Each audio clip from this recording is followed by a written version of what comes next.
गाड़ी आसना गाड़ी जाऊनी गाड़ी मांस दिया होनी हां से मिसे दो कौन दिया होची मांस गो मांस दया दवा नउची मैक्सिमम टू मैक्सिमम 5 वर्ष अछि समस्त को पाखरे पुरी कथा का पुरी रे कोन पुरी रे किए रोके आउ किए काटुची किए सब जिनस जदि भगवान को सृष्टि की तुम विनाश करिवो तुम जाई भगवान को फूल चंदन देकी धूप बुले कहबो जे हम मन रे भक्ति अछि पुरी रे बाबू मिया काटुची निजे घरे ना कोठी नहीं हम गां रे तम गां रे से काटुची से नहीं जाउछंती काटी देखो विदेशी लोक राति एते रे हरे कृष्ण हरे मंत्र करके जाउछंती आमे खाली कोन ना बाड़ा बाड़ी हवा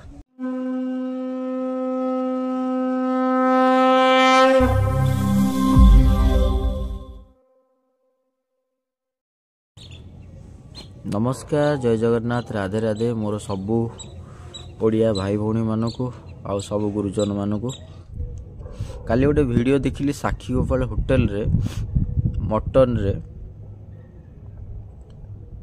कहया को मो पार्टी रे इच्छा होनी आउ सी कहूची कोठी कोठी सप्लाई होची सी जेमिति लागुची तांको कथारू जे से सब डिटेल्स कहूना कि लुचाऊँ कि कहते कि से जेतिकी कहते सेतिकी जना पड़ी कि साक्षी गोपाल रे गोटे फेमस होटेल अच्छी गाड़ी आसना गाड़ी जाऊनी गाड़ी मांस दिया होनी हां से मिसे दो कौन दिया होची मांस गो मांस दया दवा नउची सेही होटेल रे मिसुची जो नउची मांस नउची चर्बी नउची सब नउची ना कम नउची कुह नहीं नउची से मांस मांस नउची ठीक है से जो मटन ने पकोची से नउची मटन ने पकोची कुंटल नउची कह डेली केते कुंटल नउची छाड़ो ना से नउची 20 किलो 30 किलो एमती नउची नउची पकोची कोतरे आଜ୍ଞା से मटन मटन ने पकोची जय ढाबा ठीक अछि आउ होची पूरी आउची रंखा बाबू ना आ पुरी रे को जगह रे कटा होची पूरी रे सेठी काटू नांती गां रे हमर कटा होची पुरी रे पुरी कथा का पुरी रे कोन पुरी रे किए रोके आउ किए काटुची किए से हम गां रे काटू अतड़ भाई नहीं पुरी रे की काटुची रंखा बाबू बाबू मिया किए काटुची पुरी रे बाबू मिया काटुची निजे घरे ना कोठी नहीं हम गां रे तम गां रे से काटुची से नहीं जाउछंती काटी काटिकी नेकी जाउसी आज्ञा कोठी काटिची से हम माने अहमदपुर रे से काटिकी बाबू मिया नेकी जाउची केते नउची पचर केते नउची से केते नउची केते 5 किलो केते कुंटल नउची कह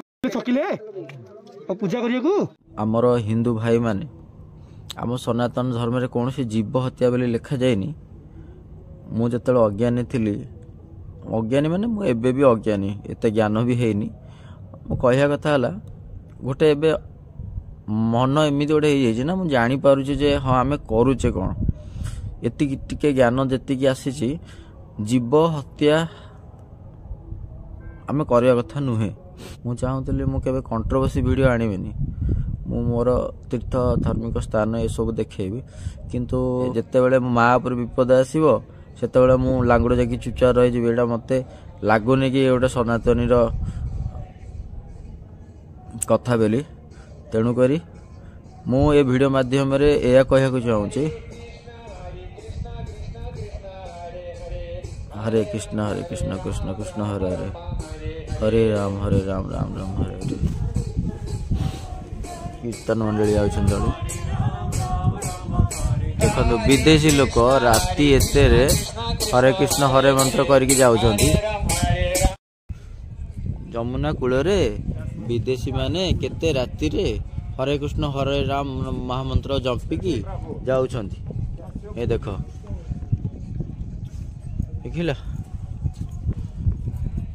देखिल आउ आमे खाली कौन ना बाड़ा बाड़ी हवा किए छोट किए बड़ किए अहंकार एटा गो माता को सुरक्षा दे पारने आमे निजको हिंदू कहूचे समय नहीं क्या पाखे मु केते जण साधु संत मान सहित मिसी से माने भी कहते मैक्सिमम टू मैक्सिमम 5 वर्ष अच्छी समस्त पाखे मु कहूनी मोर ज्ञान ना मुझे कहबी किसी साधु सत सागर मिसा फल ए सब जिन मत जना पड़ा ये माने बहुत किसी तो बहुत लोग कहते किंतु से माने किसी हिंट्स दे देछनी कि सुधरिया पे मनुष्य को भगवान बहुत किसी चांस देले आउ एबे किंतु चांस नहीं आ बहुत जल्दी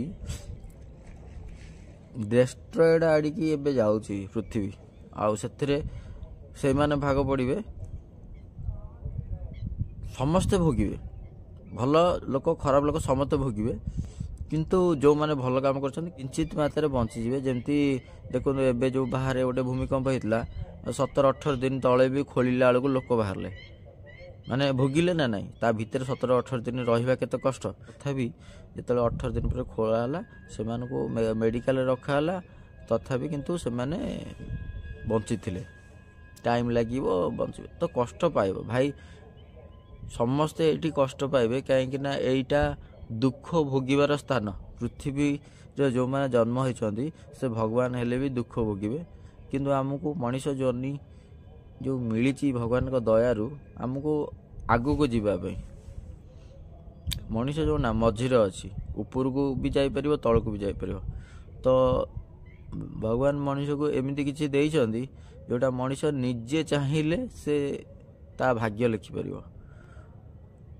ବର୍ତ୍ତମାନ ଯଦି ଆମେ ଖରାପ କର୍ମ କରିବା ନିଶ୍ଚିନ୍ତ ତଳକୁ ଯିବା, 84 ଲକ୍ଷ ଯୋନି ଭିତରେ ପୁଣି ଘାଣ୍ଟି ହେବ। ଠିକ୍ ଅଛି, କିଛି ଲୋକଙ୍କୁ କଥା ଖରାପ ଲାଗିପାରେ, ଆଉ କିଛି ଲୋକଙ୍କୁ ଭଲ ଲାଗିପାରେ। ଶିକ୍ଷିତ ହିସାବରେ ଆମର ଯେତେ ସବୁ ମହାପୁରୁଷ ଅଛନ୍ତି ନା, ସେମାନେ ବହୁତ ଜ୍ଞାନୀ, ବହୁତ ଶିକ୍ଷିତ, ବିଶ୍ୱସ୍ତରରେ ନାଁ କରିଛନ୍ତି। ସେମାନେ ପୂଜା ପାଠ ସବୁ ବି କରନ୍ତି, ସେମାନେ ଭାଗବତ ଗୀତାକୁ ଅନୁସରଣ କରନ୍ତି, କାମରେ ବି ଲଗାନ୍ତି। ଆମେ ଖାଲି ପଢ଼ି ଦେଇକି ଚୁପଚାପ ବହି ବନ୍ଦ କରିକି ଥୋଇଦେଲେ ହେବନି। ଭାଗବତ ଗୀତାକୁ ପଢ଼ିକି ଠାକୁରଙ୍କ ପାଖରେ ରଖିଦେଇକି ଧୂପ ଦେଇଦେଲେ ହେବନି। ତା ଦେହରେ ପଢ଼ିଲା ପରେ ସେଇଟାକୁ ନିଜ ଜୀବନରେ ଆପ୍ଲାଏ କରିବା। ଠାକୁର ମନା କରିଥିବା ଜିନିଷକୁ ଆମେ କରିବା, ଆଉ ଆମେ ଠାକୁରଙ୍କୁ ପୂଜା କରିବା, ଠାକୁର ଆମ କଥା ଶୁଣିବେ। ଆମେ ହେଉଛି ଭକ୍ତ, ଆମର ଭକ୍ତି ମନରେ ଅଛି। ଆମର କେଉଁଠି କିଛି ଯିବା ଦରକାର ନାହିଁ, ଆମ ଭକ୍ତି ମନରେ ଅଛି। ମନରେ ଭକ୍ତି ତମ ମନେ ମନେ ସବୁ ଜିନିଷ ଯଦି ଭଗବାନଙ୍କ ସୃଷ୍ଟି, ଭଗବାନଙ୍କ ସୃଷ୍ଟିକି ତମେ ବିନାଶ କରିବ, ତମେ ଯାଇକି ଭଗବାନଙ୍କର ଫୁଲ ଚନ୍ଦନ ଦେଇକି ଧୂପ ବୁଲେଇକି କହିବ ଯେ ମୁଁ ଆମ ମନରେ ଭକ୍ତି ଅଛି। ତ ଆଉ ତମେ ଭାବିବ ମୋତେ ଠାକୁର ଶୁଣୁଛନ୍ତି, ମୋ କଥା, ମୁଁ ବହୁତ ଭାଗ୍ୟବାନ, ଠାକୁର ମୋ କଥା ମାନେ ମୁଁ ବଡ଼ ଭକ୍ତ। ଏସବୁ ନିଜର ଅହଙ୍କାର, ଆଉ କିଛି ନୁହେଁ। ଯେଉଁଠି ପିତାର 2 ପୁତ୍ର ଭିତରେ ମରାମରି ହେଇକି ଗୋଟେ ପୁତ୍ର ଆଉ ଗୋଟେ ପୁତ୍ର ମାରିକି ପିତା ପାଖକୁ ଯିବ, କହିବ ବାବା ମୋତେ ଆଶୀର୍ବାଦ ଦିଅ, କେଉଁ ବାପା ଦେବ ଆଶୀର୍ବାଦ? ତ କେମିତି ଭାବୁଛ ତମେ ଜୀବ ହତ୍ୟା କରିସାରିଲା ପରେ ତମକୁ ଭଗବାନ ଯେ କରୁଣା କରିବେ ବୋଲି? ବେଶୀ କିଛି ମୁଁ ଆଉ କହିବାକୁ ଚାହୁଁନି। ମୁଁ ଖାଲି କହିବାକୁ ଏତିକି ଚାହୁଁଥିଲି କି ଯେଉଁମାନେ ବାହାରେ ଖାଇଛନ୍ତି ସେମାନେ ଏଇ ଜିନିଷ ଖାଇଛନ୍ତି, ମାଆର ଶବ ଖାଇଛନ୍ତି। ତେଣୁ ଏବେ ସତର୍କ ହେଇଯାଆନ୍ତୁ। ନମସ୍କାର, ପୁଣି ଦେଖା ହେବ ଆଉ ଗୋଟେ ଭିଡ଼ିଓରେ। ଜୟ ଜଗନ୍ନାଥ, ରାଧେ ରାଧେ।